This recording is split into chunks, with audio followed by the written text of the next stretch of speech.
नमस्कार, जय हिंद विद्यार्थियों। स्वागत है आप सभी का आपके अपने यूट्यूब प्लेटफॉर्म में। आज के इस वीडियो में लेके आया हूँ बोर्ड परीक्षा 2024 की दृष्टि से इम्पोर्टेंट कक्षा 8वीं का इंग्लिश का पेपर यानी अंग्रेजी का पेपर, जिसकी मांग आप सभी विद्यार्थी कर रहे थे। और बिल्कुल इस बार आपके आने वाले बोर्ड एग्जाम की दृष्टि से ये पेपर अति महत्वपूर्ण रहने वाला है। तो आपसे निवेदन रहेगा, वीडियो को अंत तक देखिएगा, वीडियो को लाइक और चैनल को सब्सक्राइब जरूर कीजिएगा। विद्यार्थियों, यहाँ पे जितने भी प्रश्न रहेंगे ये सारे के सारे इस बार आपके आने वाले एग्जाम की दृष्टि से इंपॉर्टेंट रहेंगे।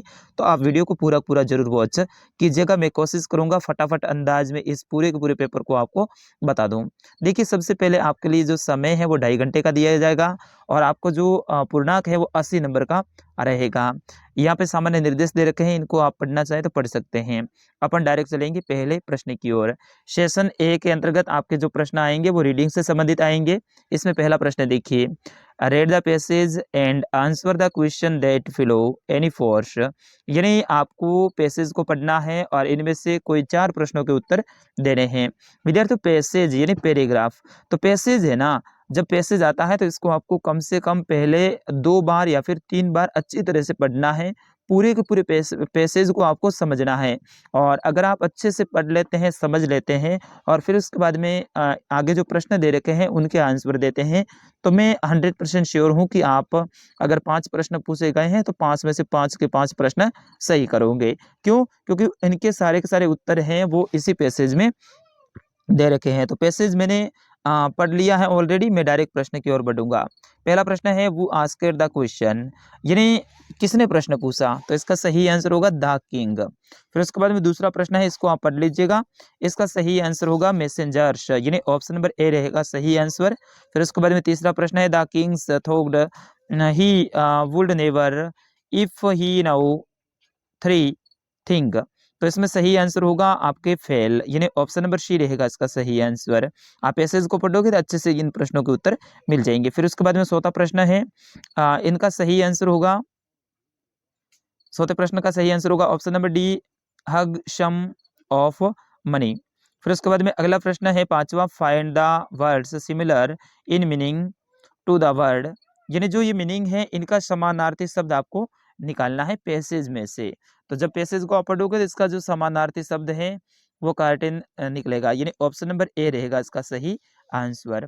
बढ़ते हैं दूसरे प्रश्न की ओर। दूसरा प्रश्न भी विद्यार्थी पैसेज ही है। तो यहाँ पे देखिए प्रश्न संख्या 2 है कि read the passage and answer the question that follow any four, यानी इसी में भी आपको पेपर को अच्छे से पढ़ना है पैसेज को और इनमें से ही आपको 4 प्रश्नों के उत्तर देने हैं। तो इसमें पहला प्रश्न है, मैं डायरेक्ट उत्तर ही बताऊंगा, ठीक है ना, प्रश्नों को आप पढ़ लेना। तो पहला प्रश्न है, इसका सही आंसर होगा ऑल ऑफ द एबाउ, यानी उपयुक्त सभी। इन ये तीनों के तीनों ऑप्शन इसके सही आंसर हैं।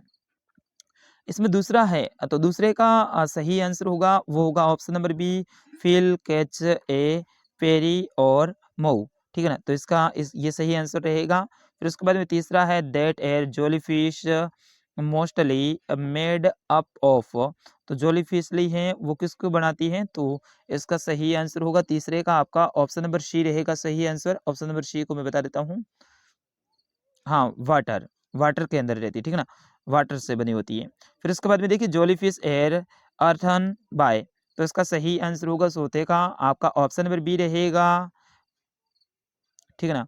फिर उसके बाद में अगला प्रश्न है find a words opposite in meaning the words questions from the passage, तो इसका विलोम शब्द बताना है तो इसका हो जाएगा ग्रुप। ऑप्शन नंबर ए रहेगा सही आंसर। फिर उसके बाद में सेशन बी आता है, इसके अंतर्गत आपके राइटिंग से संबंधित प्रश्न आते हैं।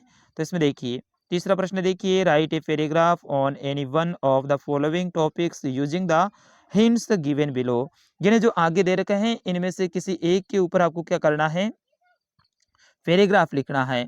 और आगे जो शब्द दे रखे जो दे रखे हैं इनके हिंट भी दे रखे हैं, इन शब्दों का प्रयोग करते हुए आपको एक पैराग्राफ बनाना है। वैल्यू ऑफ ट्रीज, यानी पेड़ों का महत्व, इसके ऊपर बनाना है। और ये नहीं है तो दूसरा देख लीजिए, इसके ऊपर भी आप बना सकते हैं। तो ये बहुत इंपॉर्टेंट रहेगा, आपके पैराग्राफ आने वाला है।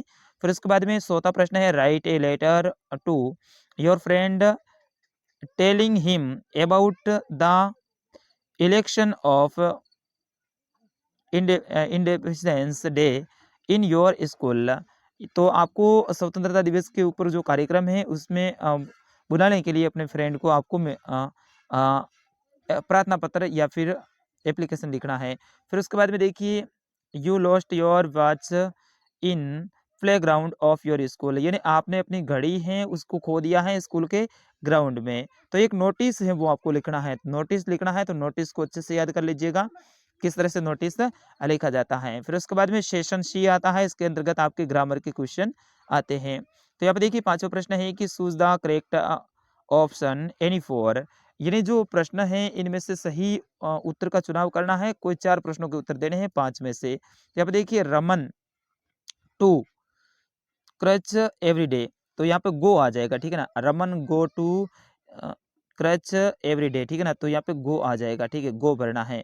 फिर उसके बाद में देखिए अगला प्रश्न दूसरा, सपना टू द पार्टी टुमारो, तो इसमें क्या आएगा, कम, विल कम, हेड कम।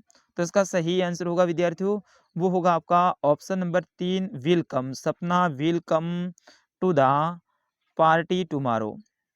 फिर उसके बाद में अगला है तीसरा, इसमें कार्तिक वाला है, तो इसमें आपके हो जाएगा तीसरे में, शी वाले में हो जाएगा option number 2 he has not completed his project yet, ठीक है ना। तो इस तरह से इसमें बढ़ना है।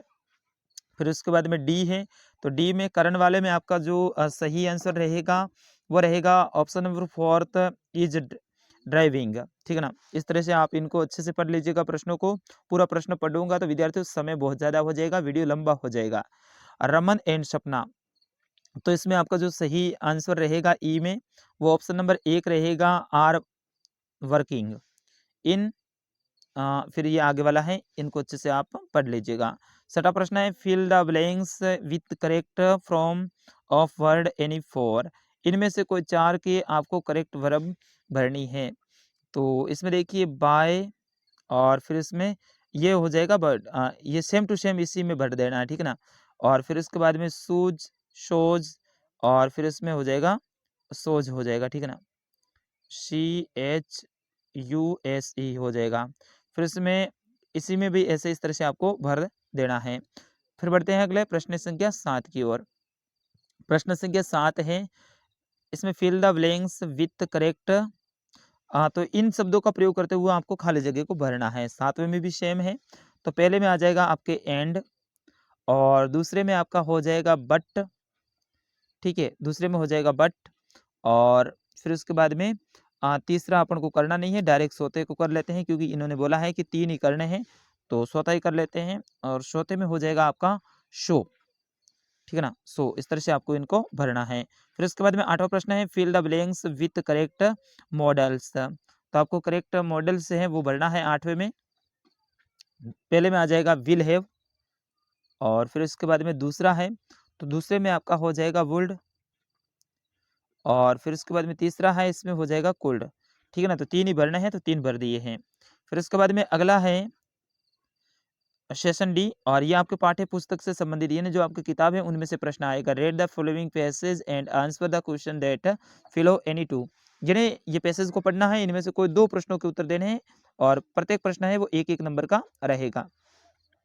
तो इन तीनों में से 2 का उत्तर देना है आपको।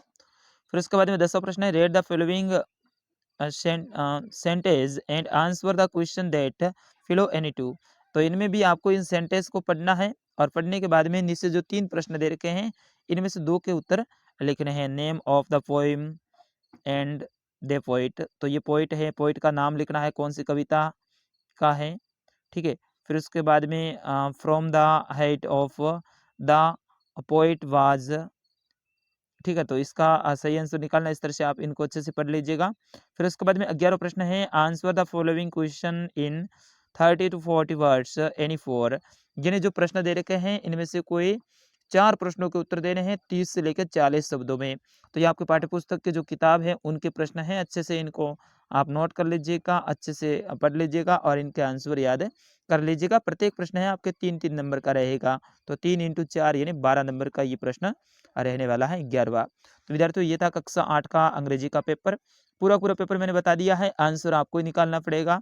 मैंने पहले भी कहा है कि मैं इंग्लिश का टीचर नहीं हूँ, इसलिए मैं पूरा का पूरा पेपर है वो सॉल्यूशन नहीं करवा सकता हूँ, सिर्फ पेपर बता सकता हूँ कि ये प्रश्न आपके लिए इम्पोर्टेंट रहेंगे।